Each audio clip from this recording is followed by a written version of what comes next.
नमस्कार दोस्तों, news India में आपका फिर से स्वागत है। दोस्तों, आज के इस वीडियो में हम लोग बात करने वाले हैं नासा के मार्स हेलीकॉप्टर के बारे में, क्योंकि आज के समय में लगभग हर इंसान के दिमाग में एक ही सवाल चल रहा है कि आखिर ये मार्स हेलीकॉप्टर का जो फर्स्ट फ्लाइट है वो इतना डिले क्यों हो रहा है। क्योंकि अभी जो एक न्यूज़ आ रही है सामने सुनने में, जो है नासा के जेट प्रोपल्सन लेबोरेटरी के थ्रू, उसके अनुसार जो नासा ने इसका जो फर्स्ट फ्लाइट का डेट फिक्स किया था वो था 8 अप्रैल। लेकिन अब ऐसा माना जा रहा है कि ये 8 अप्रैल को पॉसिबल नहीं है कंडक्ट होना, यानी कि अब ये डिले होकर 11 अप्रैल को जाएगा। तो दोस्तों, सवाल तो जाहिर सी बात है हर किसी के दिमाग में आ रहा होगा कि जब वो मार्स के सरफेस पे टच डाउन हो चुका है तो आखिर 30 दिनों का जो समय नासा ले रहा है उसकी फर्स्ट फ्लाइट के लिए, वो आखिर क्यों ले रहा है। तो उसका सीधा सा जवाब है, नासा बिल्कुल इंश्योर होना चाहता है कि उसकी जो फर्स्ट फ्लाइट होगी वो पूरी तरह सक्सेसफुल होगी कि नहीं। क्योंकि मार्स का जो इन्वायरमेंट है वो अपने आप में बहुत चैलेंजिंग है और नासा वहाँ से डेटा इकट्ठा करना चाहता है। इसीलिए वहाँ पर थोड़ा रुक कर जितना भी जानकारी इकट्ठा करना चाहता है, एक बार इकट्ठा हो जाने के बाद ही नासा कोई भी और रिस्क लेना चाहेगा। अब चलिए जानते हैं कि आखिर मार्स का जो सरफेस है वो इतना चैलेंजिंग क्यों होता जा रहा है, खासकर परसिवरेंस रोवर के लिए और नासा के मार्स हेलीकॉप्टर के लिए। दरअसल दोस्तों, आपको बता दें कि जो मार्स का इन्वायरमेंट है या एटमॉस्फेयर है वो बहुत अजीब है। यानी कि आप कह सकते हैं हमारे पृथ्वी की जो पर पड़ने वाली जो सूर्य की धूप होती है उसका लगभग आधा वहाँ पर पड़ता है। यानी कि कह सकते हैं वहाँ पर दिन ज़्यादा गर्म नहीं होती।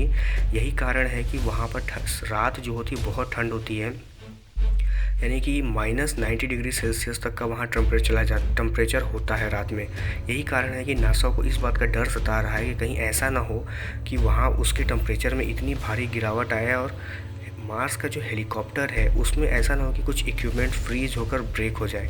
यही कारण है कि नासा प्रॉपर तैयार होना चाहता है कि कहीं उसके जो हीटर लगे हुए हैं अगर उनको सफिशिएंट एनर्जी नहीं मिली तो वो समय से पहले ही ब्रेक हो जाएंगे। इसीलिए जो इसकी फ़र्स्ट फ़्लाइट है, यानी कि मार्स के सरफेस पे अब तक का सबसे पहला फ़्लाइट, इससे पहले इस तरह का कंट्रोल्ड पावर्ड कोई हेलीकॉप्टर या कोई भी फ़्लाइट नहीं की गई किसी दूसरे वर्ल्ड में, यानी कि दूसरे प्लानेट पे। इसीलिए इसको बेहद ख़ास भी माना जा रहा है और नासा इसमें कोई गलती करना नहीं चाहता। यही कारण है कि इसका जो फ़र्स्ट फ़्लाइट है वो बार बार डिले हो रहा है। लेकिन अब ऐसा माना जा रहा है कि 11 अप्रैल का जो समय है वो लगभग फ़िक्स है। उस दिन इसकी जो फर्स्ट फ़्लाइट है वो कर दी जाएगी और उसके जो डेटा होंगे वो पृथ्वी पर आने में लगभग थोड़ा समय लेंगे, यानी कि 12 अप्रैल को उसकी पहली डेटा पृथ्वी पर आएगी।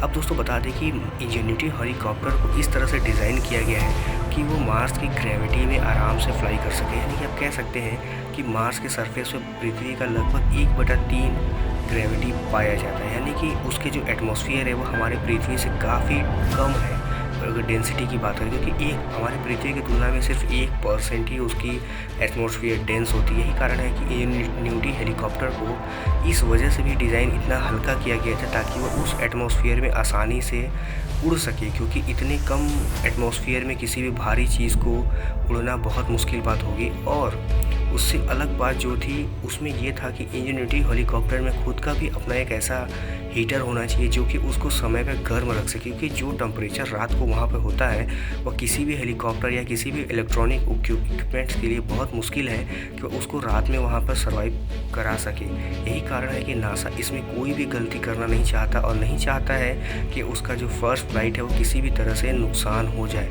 और वो अपनी सफलता की मात्र एक कदम पीछे आकर हाथ धो बैठे। अब चलिए बात कर लेते हैं कि आखिर नासा को इससे फ़ायदा क्या होगा। दरअसल दोस्तों, इंजेन्युटी हेलीकॉप्टर को इस तरह से ही बनाया गया है कि वो मार्स के सरफेस पर रह के उसके एटमॉस्फेयर की बहुत अच्छी जांच कर सके, क्योंकि वो मार्स के सरफेस पे जाकर जितना हो सकेगा उतना एक्सप्लोर करने की कोशिश करेंगे, क्योंकि मार्स आज भी हम लोगों के लिए एक पहेली बना हुआ है। उसके बारे में अभी बहुत ज़्यादा डेटा किसी भी स्पेस एजेंसी के पास नहीं है। यही कारण है कि आने वाले समय में एक से बढ़कर एक मार्स मिशन लॉन्च होने वाले हैं, बस इसलिए ही क्योंकि मार्स की जो गुत्थी है यानी पहेली है उसको सुलझाया जा सके। लेकिन ये जो अभी सवाल सबके दिमाग में बना हुआ है कि क्या 11 अप्रैल को मार्स हेलीकॉप्टर अपनी पहली उड़ान भरेगा या नहीं, तो दोस्तों इसका सही अनुमान लगा पाना या बता पाना बहुत मुश्किल है, क्योंकि नासा का ये जो एक अनुमान हमने आपसे शेयर किया क्योंकि ये हो सकता है, लेकिन इसके अलावा भी बहुत सारे बातें होंगी जो एक पब्लिक डोमेन में नहीं है। तो ये तो देखना होगा कि आखिर नासा अपनी ऑफिशियल वेबसाइट पे या अपनी ऑफिशियली क्या बात बताता है कि जो उसने 30 दिन का जो समय मांगा है उसकी फ़र्स्ट फ्लाइट के लिए, आखिर वो किस वजह से रखा गया है। ये तो बाद में ही खुलेगा कि आखिर ऐसा क्यों किया गया था। लेकिन हाँ, ये बात ज़रूर साफ़ है कि नासा के मार्स हेलीकॉप्टर के लिए भी मार्स का जो इन्वायरमेंट है वो काफ़ी चैलेंजिंग है और नासा इसमें रिस्क नहीं लेना चाहता। तो दोस्तों, आज की वीडियो में बस इतना ही। आपको ये वीडियो अगर अच्छा लगा हो तो हमारे चैनल को सब्सक्राइब कर लीजिएगा, क्योंकि हम इंडियन डिफेंस और Indian space science related videos रोज़ लाते रहते हैं। चलिए, कल मिलते हैं किसी और वीडियो में किसी और टॉपिक के साथ। तब तक के लिए धन्यवाद।